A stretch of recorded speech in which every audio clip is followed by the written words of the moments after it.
Podium Podcast. Lo mejor está por escuchar.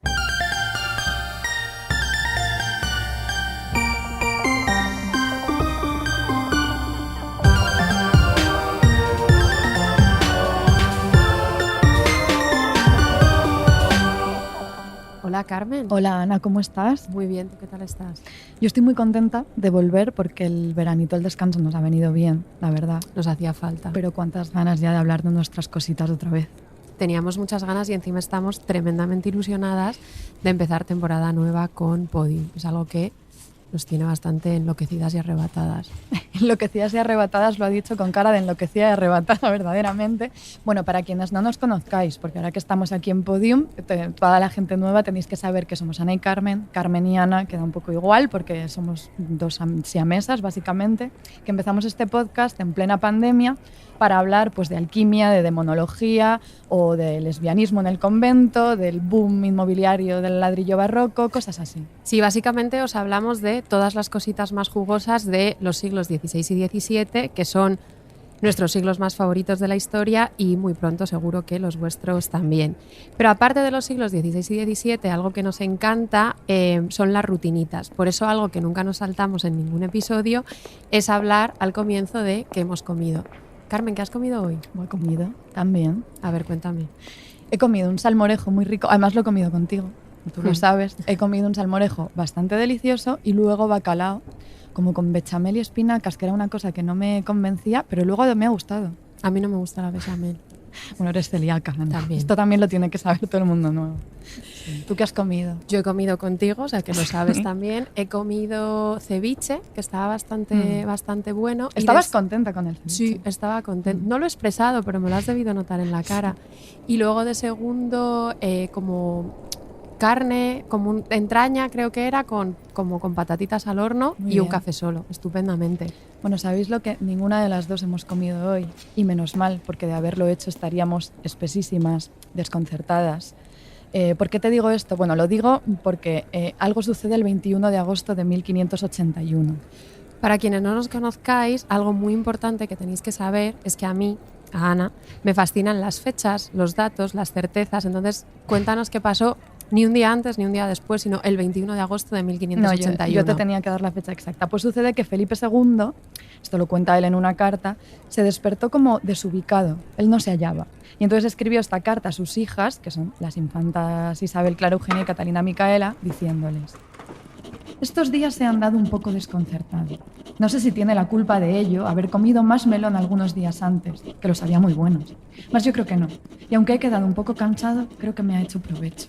Era verdaderamente quejumbroso. Mucho. Felipe II, nuestro padre ficticio, estaba siempre lleno de achaques. Y bueno, es que Carmen y yo hemos absorbido tanto las identidades de las infantas que realmente sentimos una relación súper filial con Felipe II. Por eso hoy, en este episodio tan deseado, de vuelta de nuestro asueto vacacional y doctoral de escritura, hemos decidido que nos apetecía muchísimo hablar de nosotras mismas, es decir, de Isabel, Clara Eugenia y de Catalina Micaela, las hijas de Felipe II y nuestros correlatos barrocos más favoritos.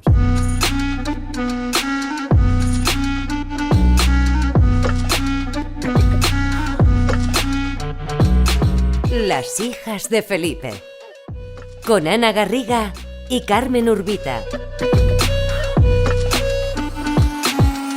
Un podcast con todo el bling bling de los siglos XVI y XVII, producido por Podium Podcast.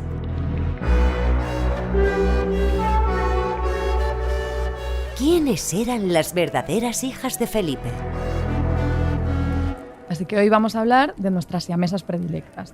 Bueno, la verdad es que hemos usurpado tanto y con tanto descaro y tan poquita explicación en realidad la identidad de las dos infantas que ya era hora de dedicarles un episodio entero, el episodio que merecen.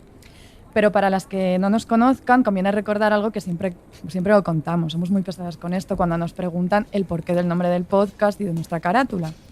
Nuestra carátula es una interpretación un poquito heterodoxa del retrato que Alonso Sánchez Coello hizo de las infantas, que lo podéis ver en el Prado, por cierto. Ana, ¿qué vimos en esas caritas paliduchas y desamparadas? ¿Por qué vimos en ellas ese reflejo nuestro tan fidedigno? A ver, yo creo que solo hay que mirarnos. Ahora estamos, claro, ahora hemos vuelto del descanso veraniego y tenemos otras caras, pero según vaya avanzando el otoño y el semestre, creo que somos las personas más pálidas y ojerosas que ha conocido el mundo universitario. Y eso es muchísimo decir. Ya es mucho decir. Ya es mucho decir.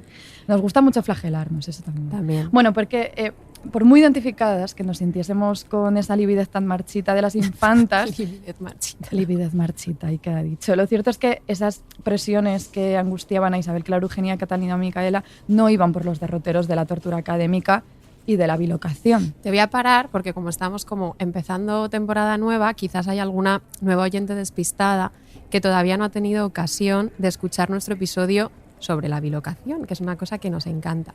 La bilocación era un don milagroso que les permitía a ciertas monjas escogidas estar en 2 sitios a la vez. Por ejemplo, María Jesús de Ágreda, que es nuestra favorita, podía estar a la vez en su clausura de Soria y evangelizando personas en Nuevo México. Y Carmen y yo vivimos un poco así entre España y Estados Unidos. Pero no es un don, en nuestro caso es un castigo divino. Pero bueno, es una cosa que nos quita un poco el sueño a nosotras. Pero las presiones que las infantas de verdad tenían que ver más con las tiranías de haber nacido pues, en 2 cuerpecitos aristocráticos, casaderos y gestantes, y con la cruz de ser hijas de un padre que, además de bastante quejumbroso, como hemos dicho, era, y ahora veremos, muy controlador y entrometido. Bastante. Carmen, más de una vez ya se nos pregunta en nuestra andadura por el podcast quién es quién, y siempre se me olvida, pero creo recordar que tú te apropiaste, cuando empezamos con esto, de la identidad de Catalina Micaela, ¿verdad? No sé si elegí bien, pero me apropié un poco de Catalina Micaela, me la pedí porque me pareció un nombre con muchísima presencia, o sea, con empaque. Sí, pues te diré que toda la presencia lustrosa del nombre, pero no eras precisamente la favorita. Vaya. Porque ya sabes que las experiencias tempranas marcan muchísimo, esto lo sé porque por indicación tuya empecé a ir a terapia. Las experiencias tempranas marcan muchísimo. E Isabel Clara Eugenia vivió siempre en un cobijo de cariño bastante ilusionante, mientras que Catalina Micaela, es decir, tú, pues me temo que no. Debería haber podido ir a terapia, Catalina Micaela, pero bueno, yo de todas formas voy a intentar enmendar en este episodio poco a poco ese supuesto desamparo de la pobrecita, porque creo que de hecho con el tiempo sí llegó a ser la favorita. Pero bueno, más allá de la preferencia dentro de la familia, parece que era cierto que para todo el mundo Isabel Clara Eugenia era la favorita. Hay un señor veneciano, ya sabes que a mí me gusta de pronto traer a señores venecianos y traducirlos malamente, pero bueno. Carmen es la traductora, o sea, todas las citas las traduce Carmen. Así salen, pero se llamaba Mateo Zan, y él escribió en 1584 un retrato de las infantas que deja ya bastante claro todo. A ver, léenoslo. De la reina Isabel, que fue hermana del rey cristianísimo y tercera esposa de su majestad católica, viven 2 hijas. La primera, de edad de 18 años, y la segunda de 17. La mayor responde al mismo nombre de la madre, Isabel, nacida verdaderamente afortunada, puesto que el padre la ama más tiernamente que a ninguno de sus otros hijos. Tiene el amor y la benevolencia entera de toda España. Luego, la segunda infanta se llama Catalina. No es tan bella ni graciosa como la hermana, pero es más alegre, más jovial que la otra. Bueno, más alegre. Quien no se consuela es porque no quiere. No he elegido bien. No, te elegiste fatal. Pero bueno, cuéntame por qué Isabel Clara Eugenia fue tan bien recibida y Catalina Micaela tan olvidada. Vale, voy a hacer un poco de relato epocal. Entonces, Isabel de Valois, que era nuestra madre, la madre de las infantas, se había casado por poderes en 1559 con Felipe II y se convertía así en su tercera esposa. Después de la boda, Felipe II no se digna a ir a la boda, la hace por poderes, y después de la boda, Isabel de Valois se pone rumbo a Madrid y hace su entrada triunfal el 5 de febrero de 1560. Y tras su llegada a Madrid, vive en una estricta vigilancia que su propia madre, que debía ser un ser espantoso, Catalina de Medici, había orquestado para presionarla y que se quedara embarazada cuanto antes. Así que claro, el primer embarazo de Isabel de Valois fue una absoluta alegría. De hecho, hay un cronista de la época que aseguraba que Felipe II, tras conocer el embarazo, dice: el afecto por su esposa crece cada vez más desde que está embarazada, tanto que pasa con ella 2 horas cada tarde y duerme con ella cada noche. En todo momento le demuestra su cariño de formas hasta ahora nunca vistas. Una cosa, 2 horas al día, o sea, una cosa loca. Piensa lo ocupado que estaba, estaba muy cuidado. ocupado. Finalmente, el 12 de agosto de 1566, era Leo, nacía Isabel Clara Eugenia. E Isabel de Valois está loca de contenta y le escribe una carta a la princesa Anne d'Este diciéndole súper emocionada: no puedo dejar de deciros el contento que me da haber sido madre. que tenía vuestra señoría razón, que estaría atontada con mi hija. Se porta de maravilla y ya es una mujer que escucha cuando se le habla. Esta carta, que parece súper inocente y nos parece trivial a nosotras, es en realidad un documento rarísimo porque casi siempre primaba el aspecto dinástico del parto y del embarazo y no había espacio para la afectividad. Entonces casi todos los embarazos estaban como vacíos de ningún tipo de emoción. Isabel de Valois pues se deja encandilar un poco. A ver, es un documento rarísimo por eso, pero también porque es extrañísimo, porque Isabel de Valois está diciendo básicamente que un bebé de un mes es ya toda una mujer que escucha atenta y comprensiva. Esto a mí me parece francamente perturbador, pero en realidad es muy acorde con las exigencias y expectativas que se ponían las infantas desde que nacieron solo por ser mujeres, pero de eso vamos a ir hablando más adelante. Pero claro, no solo estaba Isabel de Valois verdaderamente entusiasmada, sino que Felipe II permaneció junto a su esposa durante todo el parto, que no, epidural no había, o sea que no debía ser fácil, cogiéndole la mano y administrándole una pócima que había enviado su suegra, Catalina de Medici, para paliar los dolores del parto, que a saber qué sería aquello, pero lo averiguaremos. Y después, y con esto es que me muero de risa, por favor, escuchad muy atentas, Felipe estaba al parecer muy orgulloso de la paternidad, pero también estaba bastante nervioso porque no sabía si sería capaz de llevar al bebé a la pila bautismal. Él era neurótico. Y un embajador francés relataba, esto es una cita de época, que se puso a practicar paseándose con un gran muñeco en brazos de un lado a otro de la habitación, pero al final no consiguió hacerlo bien, por lo que tuvo que dejar que fuera don Juan de Austria quien llevara en brazos a la infanta hasta la pila bautismal. Pero con un muñeco, pero Felipe II, por favor, con un muñeco no. O sea, a ver, si no habéis escuchado nuestro episodio del convento de las descalzas, las figuritas policromadas del Niño Jesús y los muñecos reborn, os lo recomendamos de verdad en este momento, ahora que hablamos de Felipe II y su muñeco para practicar. Pero también te digo, Ana, que a estas alturas Felipe II ya había sido padre del príncipe don Carlos, con su primera esposa María de Portugal. O sea, podía haber cogido ya algo de práctica. No le apeteció. No, le pareció que no. Pero bueno, después de tanto entusiasmo con Isabel Clara Eugenia, con la práctica del muñecote, todo esto, ¿qué sucede cuando Isabel de Valois vuelve a quedarse embarazada de su hermana poquitos meses después? Claro, el segundo embarazo supuso un serio dilema para el rey, porque acababa de prometer viajar a los Países Bajos a restaurar el orden, porque aquello estaba efervescente. La reina quería ir con él, pasando por Francia, a ver a su familia, a ver a sus amigas, pero finalmente se queda en España haciendo de regente. Y una vez más, Felipe permaneció junto a su mujer durante el proceso del parto, que fue el 10 de octubre de 1567, pero esta vez mostró bastante decepción al ver que se trataba de otra niña, porque claro, él estaba desesperado y deseoso por tener un heredero. Y en esta ocasión ni siquiera se quedó para el bautizo y se fue a Aranjuez, Carmen. Esto es un detalle feísimo por parte de nuestro padre, es una ausencia imperdonable. Esto, por cierto, es una historia que a mí me recuerda a mi familia, lo voy a decir muy rápidamente, pero es que mi madre nació niña, mi tía nació niña y estaban muy deprimidas hasta que nació mi tío. Esto es ibas a decir algo así como que tu madre no fue a tu bautizo. Podría haber pasado. Podría haber pasado, pero sí vino. A ver, también te digo, si me preguntas, yo creo que Isabel de Valois debería haberse marcado con Felipe II. Aquí vamos a traer un personaje que también es habitual en el podcast y lo vamos a traer. Recordadlo porque aparece más de lo que debería, quizás. Isabel de Valois debería haberse marcado con Felipe II un movimiento así pasivo-agresivo, como el que hizo no hace tanto Georgina hacia Cristiano Ronaldo. Porque para quien no lo sepa, Cristiano Ronaldo está casado con Georgina, una gran persona, que cuando el futbolista se perdió el cumpleaños de una de las muchas criaturitas que tienen, no sé, un porrón, o sea, millones, no sé, pero no estuvo Cristiano Ronaldo en el cumpleaños. Entonces ella subió una foto a Instagram, una foto familiar, donde está toda la prole y una figura de cartón pluma negra, como con la silueta de Cristiano Ronaldo, así para chillar en Instagram bien alto la ausencia del padre. La verdad es que me imagino a Isabel de Valois pidiendo a Sánchez Coello, a quien nos hizo el retrato, que les hiciera algo parecido. Me lo imagino perfectamente. Georgina empieza a ser un poco la nueva Santa Teresa porque tiene cabida como en más de un episodio. Esto es gravísimo, que sea la nueva Santa Teresa, Georgina.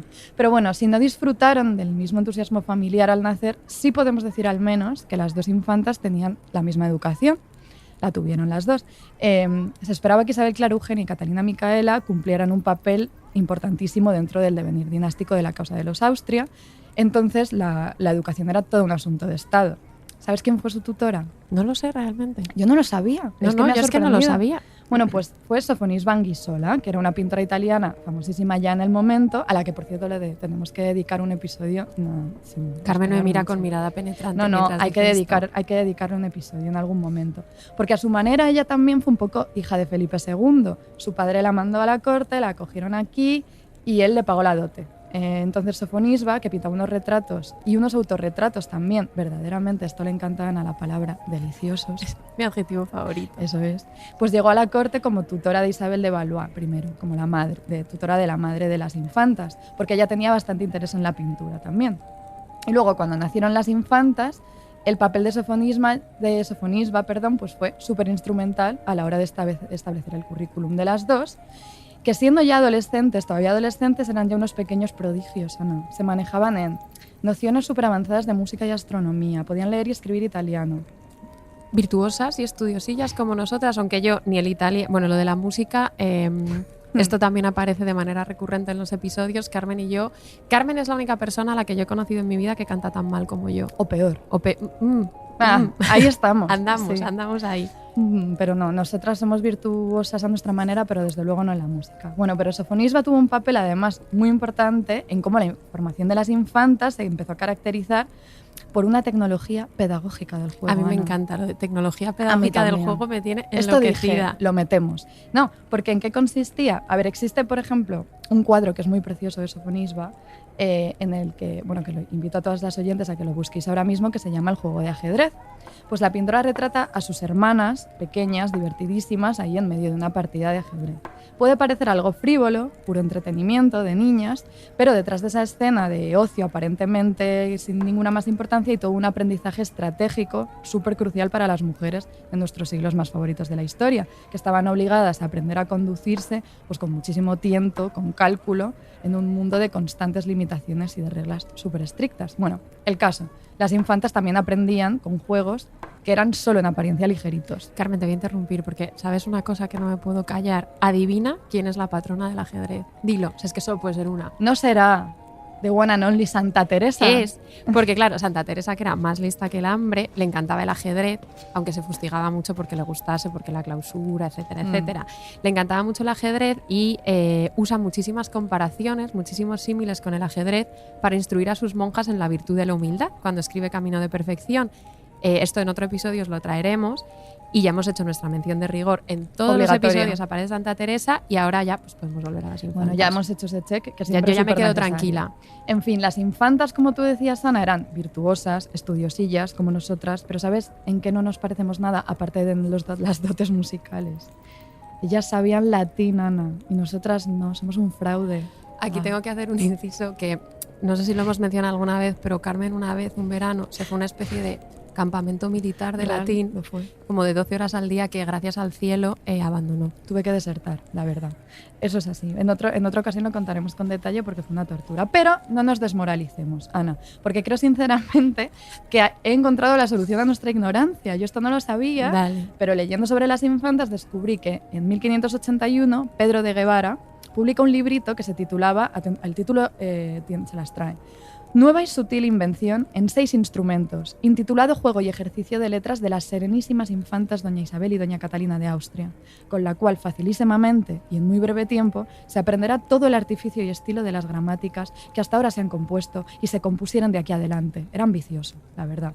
Bueno, ¿qué es? Es un manual de gramática latina, pero en lugar de basarse en la memorización, en todo esto horrible que yo sufrí una semana en ese campamento militar, pues consistía en algo muy divertido, ligerito, un artilugio para combinar juguetonamente como rueditas con sujetos, verbos y demás elementos gramaticales. Me muero muchísimo de ternura, creo que lo necesitamos. ¿Se podrá conseguir? Es que lo he encontrado, es que lo tengo, Ana. Ella todo lo encuentra. Claro. Entonces, de nuevo, esto puede parecer un jueguecito sin importancia, pero claro, para el futuro de las infantas, el futuro tan importante que iban a desempeñar, pues era muy importante algo así, porque desde la apariencia de la ligereza y del divertimento femeninos, iban a tener en realidad un papel pues nada pasivo en las estrategias políticas de su padre. De hecho, datos, cifras, lo que me gusta a mí, las dos acabarían teniendo una presencia importantísima en los tejemanejes geopolíticos de su padre, que delegó en ellas funciones nada secundarias del gobierno. Os contamos. Isabel Clara Eugenia la favorita, recibió en 1598 como dote, al casarse con su primo, el archiduque Alberto de Austria, los Países Bajos españoles, el Condado de Borgoña y el Charolais. Dilo otra vez. Charolais. Esa educación. Desde la muerte del archiduque en 1621 hasta la muerte de la propia Isabel Clarugenia en 1633, fue ella la que gobernó los Países Bajos en soledad y con muchísima maestría. Así que le salieron rentabilísimas las clases de ajedrez y de latín.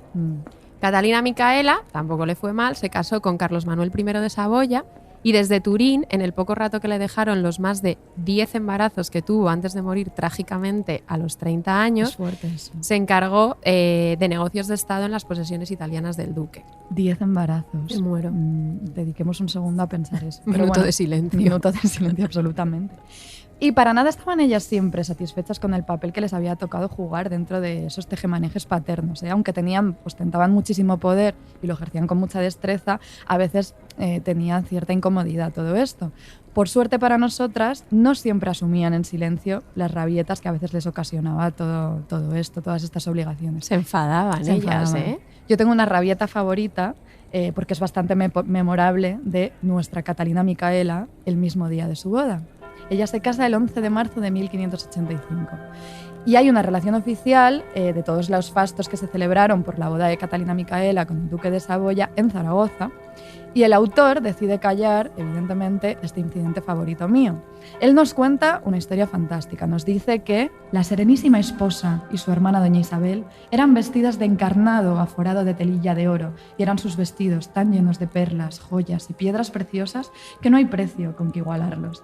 La trenza en que la esposa llevaba sus cabellos tenía 3 piedras que con ningún dinero se podrán comprar. Conviene saber una perla grandísima, un diamante y un carbuncle. O sea, iban, vamos, Bling bling había como ahí. tú y yo en la Feria de Linares. Es que vamos a ir así, vamos a intentarlo.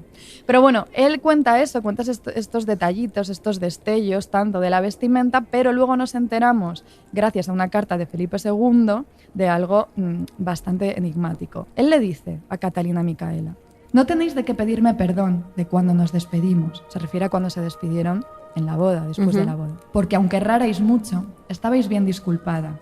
Y yo os lo pagué en la misma moneda, porque de vos ni del duque no pude despedirme como quisiera ni deciros algunas cosas que pensaba. Hubo un gran drama, o sea, se entiende que hubo una gran discusión. Hubo una discusión que no se está contando aquí. Hay un momento pasivo-agresivo en que dice: yo tampoco me porté bien porque no me despedí, os habría dicho unas cuantas cositas, o sea, aquí hay tensiones.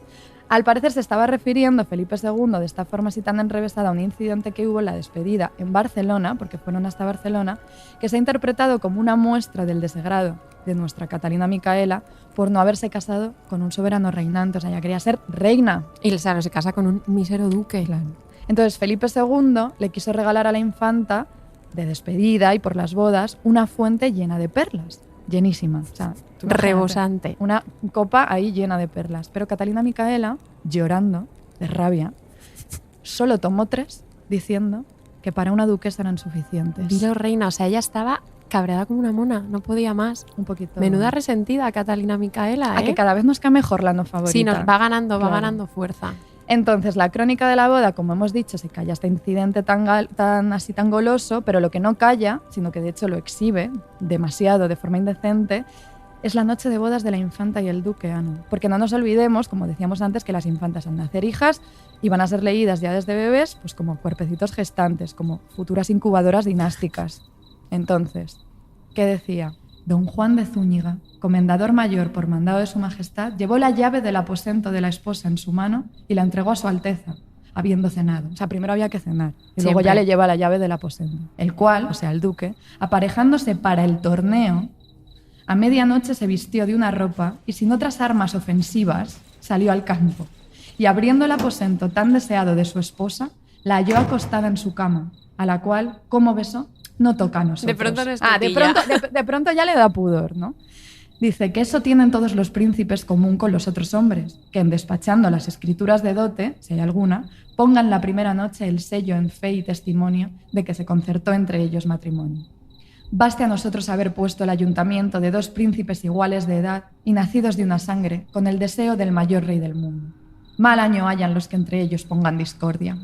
Me encanta esta cita porque por un lado me horrorizan como todas las metáforas de la guerra para el encuentro sexual, pero también porque me hace muchísima gracia que se alabe bastante y de manera muy abierta el carácter incestuoso del enlace con ese sutilísimo 2 príncipes iguales de edad y nacidos de una sola sangre. O sea, por favor. La pobre Catalina, que desde ese disgusto de Felipe II por no haber nacido varón, parece que estuvo más abocada a las desgracias que su hermana, terminó, como ya habíamos comentado, sumida en una serie interminable de partos y embarazos, y junto a su marido el duque de Saboya tuvo un total de 10 hijos, de los que sobrevivieron 8, que no está nada mal. Ya era algo. A ver, lo que para nosotras y probablemente para ella era una serie interminable de partos, para Felipe II, su padre, claro, era pues un ramillete de bendiciones esto. Hay que decir que ya antes de su primer embarazo, poco después de que se publicara esa crónica de la boda haciendo alusión a la primera noche con su esposo, Felipe II empieza a introducir en las cartas a la infanta comentarios bastante desagradables, así como muy de desubicado y desconcertado, muy de que había cenado melón esa noche. Le dice en una carta de pronto un día, así como si nada: «Y no tenéis por qué correos de lo que ahí escriben de vos, pues por muchas mujeres honradas ha pasado lo mismo. Y si hacen por qué, justo es que lo paguen. Y ya no podréis negar que habéis hecho lo que ellas. Y por carta bien se puede decir esto, sin que os pongáis colorado». A ver, esto es muy sonrojante, pero hay que explicarlo. Descifra la cita, porque claro, le está diciendo: hija mía, Catalina Micaela, no te sonrojes si hablan de tu noche de bodas en esas relaciones que se han escrito y que están corriendo por ahí, porque has hecho lo mismo que todas las mujeres y ya como lo has hecho, pues ya bien se puede decir esto por carta sin que os pongáis colorada. No te pongas colorada, hija mía, que sé lo que has hecho. Me da una grima que me mato. Y luego añade, luego él reincide. Más tarde le dice: «Con las buenas nuevas que me dais de vuestro preñado y de que haya ya tanto que no vomitéis, he holgado mucho. Y espero en Dios que os alumbrará muy bien esta y otras veces, pues os dais tan buena maña por más que la disimulaseis. Y con quien está como vos bien se puede ya hablar de esta manera». Se te da muy bien, le está diciendo. Es horroroso, es como, pese a esa pinta de recatadita que tenías, al final se te está dando de maravilla lo de producir bebés. Maldito Felipe. Maldito Felipe.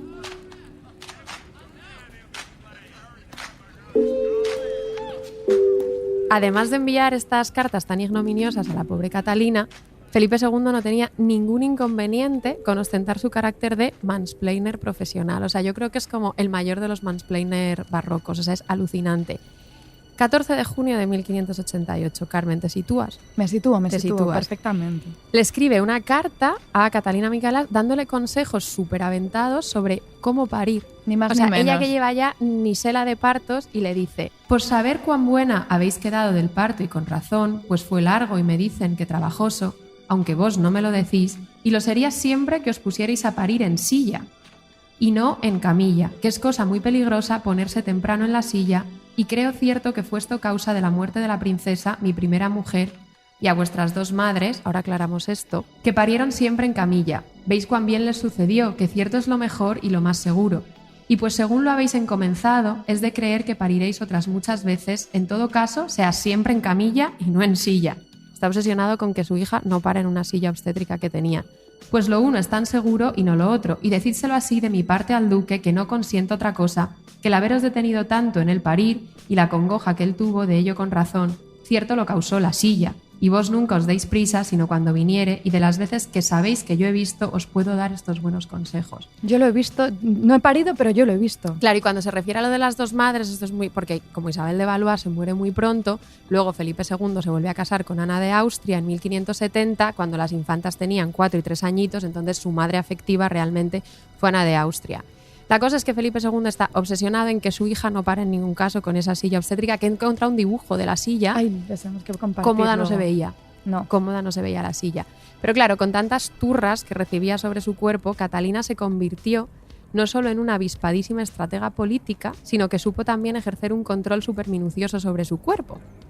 Y en las más de 700 cartas que se conservan entre ella y su marido, Catalina le da al duque constantemente información detallada sobre cómo avanzan las criaturas, que así las llama, que es un poco alien, me hace bastante gracia, las criaturas dentro de su cuerpo, y le habla sin tapujos de cosas que ahora nos pueden sorprender un montón, le habla sin tapujos de la regla, si le viene o le deja de venir, cuántos días le dura. Os podemos contar en primicia que a Catalina Micaela la regla le duraba 8 días, que es un montón. Es un montón. Que es una barbaridad. O sea, no os va a faltar ni un dato de la intimidad de todas las personas del barroco.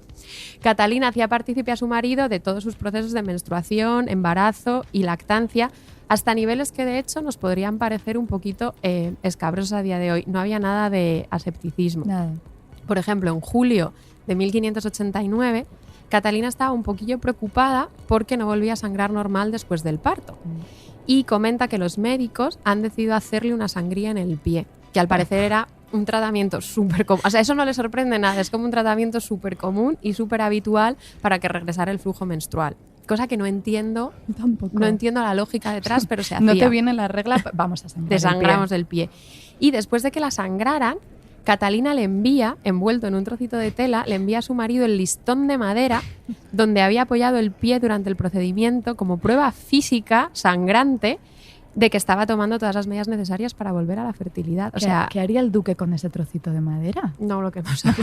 Sí, no tires de hilos que no hay que tirar. No, es mejor no tirar. Es verdad que es todo bastante escabroso, pero yo creo que nuestra Catalina Micaela aprendió desde bien pequeña de la obsesiva monitorización que hacía su padre de la salud reproductiva, porque, y esto también es escabroso, pero mucho, es que no la dejaba en paz, bueno, ni a ella ni a su hermana, ni con la regla, Ana. Es que hagamos aquí una pausa para pensar que estamos hablando de Felipe II Felipe obsesionado II. con la regla de sus hijas, o sea, que son cosas de las que no se suele hablar. Felipe II redactando las instrucciones de los asentamientos del Nuevo Mundo. Felipe II preocupado por el vellón de cobre. Felipe II pensando en la regla de Catalina Micaela. Pues le dice, el 26 de junio de 1581 escribe a las dos hijas. Él está en Lisboa.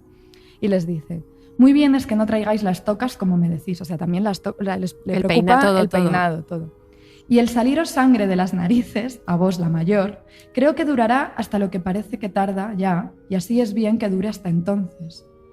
Y vos, la menor, hacéis bien en tomar caldos de raíces, como me decís, con que espero que estaréis muy buenos. Hasta le preocupa, le dice, no te preocupes porque te sangra la nariz, que esto te va a durar hasta que te venga la regla, que te está tardando en venir. Es ya molesto. Y luego, este es el mismo año, aquí estaba el inquieto este verano con que no le venía la regla a la No, hija. en 1581 no fue un buen verano. No para fue buen Felipe, verano, no fue estaba buen inquieto, verano. la menstruación de mi hija no llega. Y dice, y sea enhorabuena haber cumplido vos, la mayor, 15 años. Qué gran vejez es tener ya tantos años. Bueno, aunque con todo esto creo que aún no sois mujer del todo. Y hoy a 8 días que os quise dar la enhorabuena y al escribir se me olvidó. Y vos, la menor, también cumpliréis presto 14. Prestemos atención en cómo le preocupa sobremanera Isabel, Clara Eugenia y Catalina Micaela. Es como, y tú tienes 14 años. Punto y final. Constato. Date por escrita ya. Date por saludada. Bueno, pese a que la propia Catalina Micaela, ella misma declaraba tener una salud de hierro, y esto es muy fuerte porque siempre retomaba las gestiones políticas desde Turín a los pocos días de haber parido. O sea, ya como a los 3 días de haber parido, ya estaba otra vez escribiendo cartas, haciendo gestiones. Al fotocol, como Georgina. Al fotocol, como Georgina. Pero su cuerpo, lógicamente y tristemente, no resistió esa cantidad ingente de partos y a los 30 años se muere. Parece que su muerte, y aquí volvemos a lo que estaba diciendo Carmen antes, que quizá Catalina Micaela fue más parecida de lo que, más favorita de lo que parecía, porque su muerte afectó fuertemente a Felipe II, que moriría tan solo un año después de su hija. Un cronista de la época aseguraba que cuando Felipe tuvo noticia de la muerte de su hija, decía: hizo muchísima impresión en él este toque que Dios le envió. Hizo extremos nunca vistos. Sintiólo demasiadamente. Fue de suerte que dicen sus criados y privados que nunca para siempre jamás, por muy adversa que fuese la cosa que le sucediese, le vieron hacer semejante sentimiento como ahora. Ni muerte de hijos, ni de mujer, ni pérdida de armada, ni cosa la sintió como esto. Ni le habían visto jamás quejarse a este gran príncipe como ahora en este caso se quejó, y así le quitó muchos días de vida y de salud.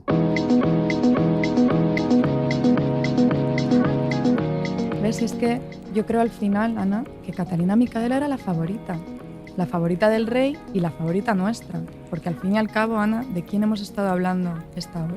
Ya en realidad Isabel Clara Eugenia ha quedado súper desdibujada.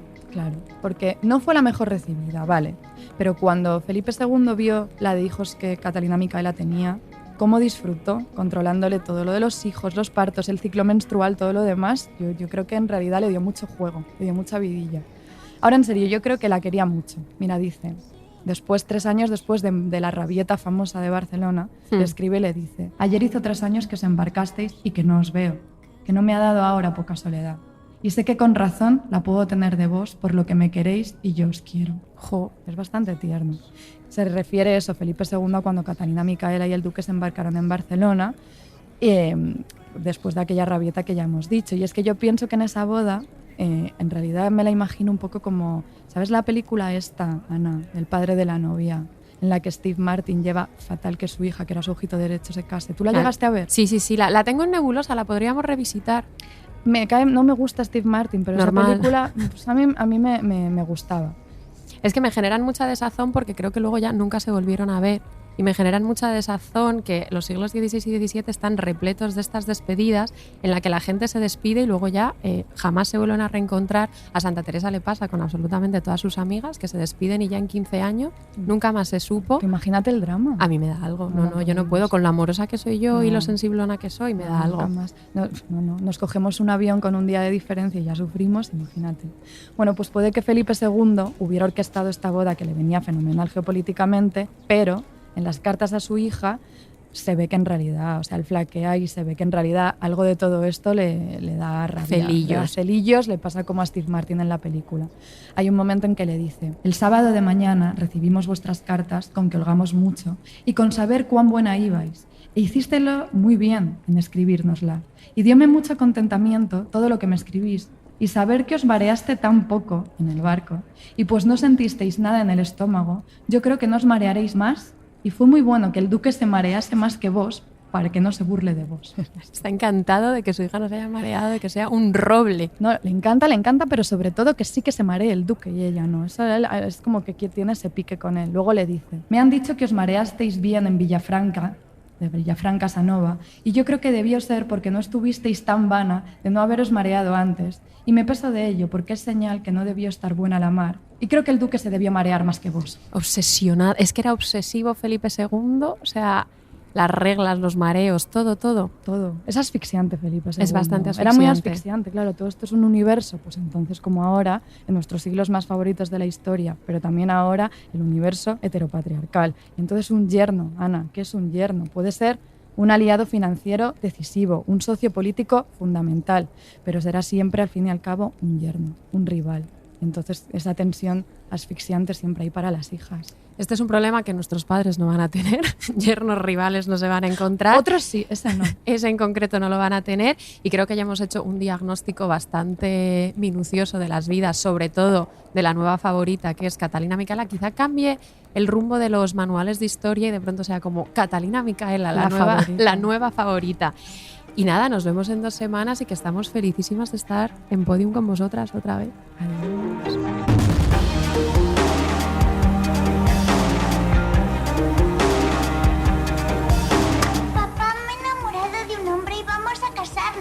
Perdona, ¿qué has dicho? ¡Algo increíble! ¡Voy a casarme! Fue entonces cuando me di cuenta de que el tiempo había pasado.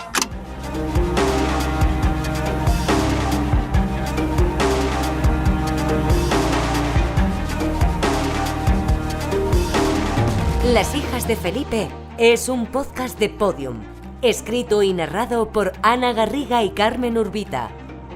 Edición: Ana Rivera. Diseño sonoro: Elizabeth Búa. Jefe del proyecto: Jesús Blanquiño.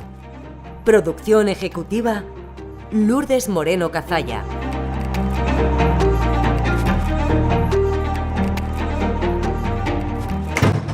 Escucha todos los episodios en Podium Podcast y todos los agregadores de audio.